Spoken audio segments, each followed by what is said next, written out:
విష్ణుప్రియ ఇప్పుడు ఈమె పేరు తెలియని వ్యక్తులు ఉంటారు. ఇన్‌స్టాగ్రామ్‌లో ఈమె ఫోటోలు, వీడియోలు వైరల్ అవుతున్నాయి. ఈమె ఫోటోలు, వీడియోలు చూడాలంటే డబ్బులు పే చేయాలట. సో ఎప్పుడైతే ఈమె మీద కొంతమంది నాయకులు కంప్లైంట్ చేసారో అప్పటినుంచి ఆమె సబ్స్క్రిప్షన్ ఇంకా పెరుగుతుందట. ఇంకా ఆమెకు డబ్బులు అధిక మొత్తంలో వస్తున్నాయట. సో రైట్ నౌ ఒకసారి మాట్లాడే ప్రయత్నం చేద్దాం. విష్ణుప్రియ తన బోల్డ్ ఫోటోస్, వీడియోస్‌తో యూత్‌ను అట్రాక్ట్ చేసే ప్రయత్నం చేస్తుంది. యూత్‌ను తప్పుదారి పట్టించే ప్రయత్నం చేస్తుందంటూ ఆమె మీద కొంతమంది కంప్లైంట్ చేశారు. ప్రస్తుతం ఈ విషయం చాలా చర్చనీయాంశంగా మారుతుంది. అండ్ దీంతో పాటు మంగ్లీకి సంబంధించిన 200 కోట్ల వివాదం గురించి కూడా డిస్కస్ చేసే ప్రయత్నం చేద్దాం. ప్రస్తుతం మనతో పాటు మదర్ ఫౌండేషన్ చైర్మన్ సంధ్యారెడ్డి గారు ఈ మధ్య కాలంలో ప్రతి విషయంపై స్పందిస్తున్నటువంటి పరిస్థితి మనకు కనిపిస్తోంది. సంధ్యారెడ్డి గారు నమస్తే. నమస్తే అమ్మా. సో ప్రధానంగా విష్ణుప్రియ ఆమెకు సంబంధించినటువంటి ఇన్‌స్టాగ్రామ్ ఫోటోలు చాలా వైరల్ అవుతున్నాయి. ఆమె మీద కేసు కూడా ఫైల్ చేసినటువంటి పరిస్థితి. సో ఈ విష్ణుప్రియ గురించి ఏం మాట్లాడతారు? అంటే ఆమె చూపించేటువంటి ఫోటోలకు సంబంధించి సబ్స్క్రిప్షన్ కట్టాలి, డబ్బులు కడితే ఎక్స్క్లూజివ్ ఫోటోలు, వీడియోలు చూడొచ్చు అనేటువంటి ఆమె వ్యవహారాలు ఎట్లా చూడొచ్చు? ఏదైనా తమ్మి నిన్న మొన్నటి ఒకటి వచ్చే స్వేచ్ఛ అని ఒకటేమో ఇదేమో 399 నా ఒళ్ళంతా చూపిస్తా అని ఇదొకటి. అంటే ఇప్పుడు దీంట్లో దేంట్లతో కొట్టాలంటావు? అంటే ఇదేనా స్వేచ్ఛ అంటే? నేను స్వేచ్ఛ అంటే ప్రతి ఒక్క మనిషికి స్వేచ్ఛ ఉండాలి. మగ కాదు ఆడ కాదు, అందరికీ స్వేచ్ఛ ఉండాలి, కాదని విషయం. కానీ స్వేచ్ఛ ముసుగులో బిజినెస్ దందా చేసేంతాన్ని ఏ చెప్పుతో కొట్టాలి దీంట్లోను? అంటే ఒక ఆడదాని అందం అనేది గతంలో కూడా అదే చెప్పిన నేను. ఆడదాని అందం అనేది నిండు కప్పుకోండి అంటే కేసులు పెడతారు. నీకు ఇప్పుకో అంటేనేమో మంచిదన్నమాట. కానీ నేను అనేది ఏంటంటే ఈ పోరికి సిగ్గు శరం ఏమైనా ఉందా దీనికి? విష్ణుప్రియకి ఇది హైదరాబాద్కి వచ్చినప్పుడు ఖడ్గన్ సినిమాలో సంగీత ఫస్ట్ సినిమా షూటింగ్ అన్నట్టుగా అందులో ఒక పాత్ర ఉంటుంది చూడు, అట్లా వచ్చింది. ఇది ఇట్లా వచ్చింది, మాకేం లేదు, నాకు ఎవరు లేరు, తినడానికి తిండి లేదు, మేము ఇట్లా అది ఇది అని. ఇవాళ భగవంతుడు దానికో అందం ఇచ్చిండు, దానికో మాట్లాడి ఇచ్చి ఒక వేదికని కల్పించిండు.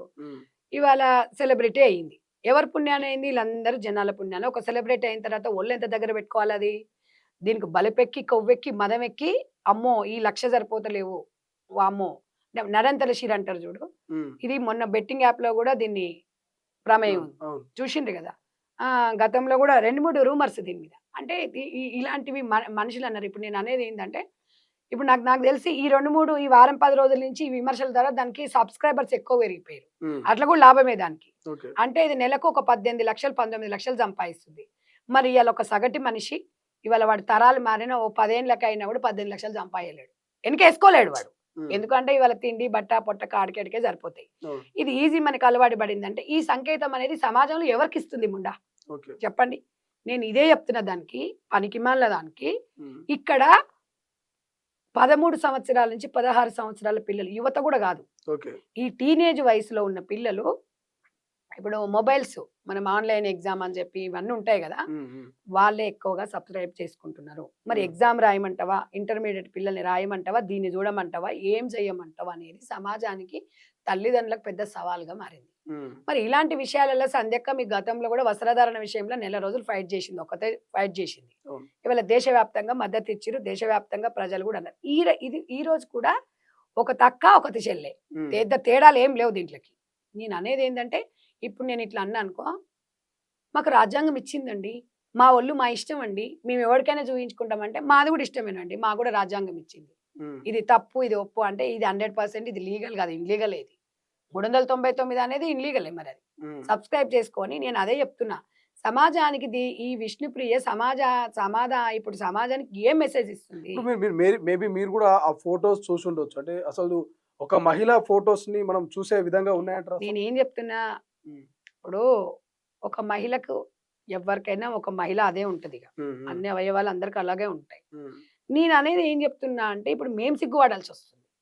ఇవి ఎక్కడెక్కడికి వెళ్ళి ఏడుకెళ్ళి పుడితాయో తెలియదు, ఏడుకెళ్ళి వస్తాయో తెలియదు, మొత్తం వచ్చి హైదరాబాద్ లో పడతాయి. హైదరాబాద్ లో పడి ఇవి ఏంటంటే ఈజీ మనకి అలవాటు పడతాయి. ఇప్పుడు ఇలా దానికి గతంలో ఆటోలు వచ్చింది హైదరాబాద్ కు, ఈ మన బిగ్ బాస్. అసలు ఈ బిగ్ బాస్లు ఇవన్నీ పీక్ పడేయాలి అసలు. అసలు నిజంగా దీనికి అన్నిటికీ కారణము జనాలు కూడా, యువత ఎంత పాడవుతున్నారని ఎందుకు చూడట్లేదు? అసలు సబ్స్క్రైబ్ చేసుకోనుకొని సిగ్గుండాలి. ఇవాళ ఒక్కరం సిగ్గుగా, ఒక్కరి పాత్ర గతం మీద చేసుకున్న సిగ్గుండాలి, చూసిన సిగ్గుండాలి, చేసేదాంట్లకు సిగ్గుండాలి. ఇవాళ రాష్ట్ర కేంద్ర ప్రభుత్వాలు కూడా బాధ్యత వహించాలి. ఇవాళ సమాజంలో క్రైమ్ రేటు పెరుగుతుంది అంటే పొద్దున్న లేస్తే 4 రేపులు 5 మర్డర్లు వాడిని వీడు చంపుతాడు, ఈ నాన్న చంపుతాడు, మొగడు కర్రగా ఉందంటది, ఉంచుకున్నోడు ఉంటాడు, బాయ్ ఫ్రెండ్ అంటాడు, ఆడు ఎర్రగుండు అంటాడు, వాడిని చంపుతారు. ఇదేనా సమాజం ఎట్టిపోతుంది? ఇంత జరుగుతున్నప్పుడు ఈ కేంద్ర ప్రభుత్వ పరిధిలో ఉంటుంది ఈ యాప్. దయచేసి నేను కేంద్ర ప్రభుత్వాన్ని బ్లేమ్ చేయట్లేదు, నేను బీజేపీ పార్టీని అనట్లేదు. కేంద్ర ప్రభుత్వం ఇవాళ దేశానికి వెన్నెముక లాంటిది. ఇలాంటి యాప్స్ వల్ల యువత చెడిపోతున్నప్పుడు ఎందుకు ఆలోచించట్లేదు? అసలైన తొలి వెలుగు. ఫాలో వాట్సాప్ @తొలి వెలుగు official.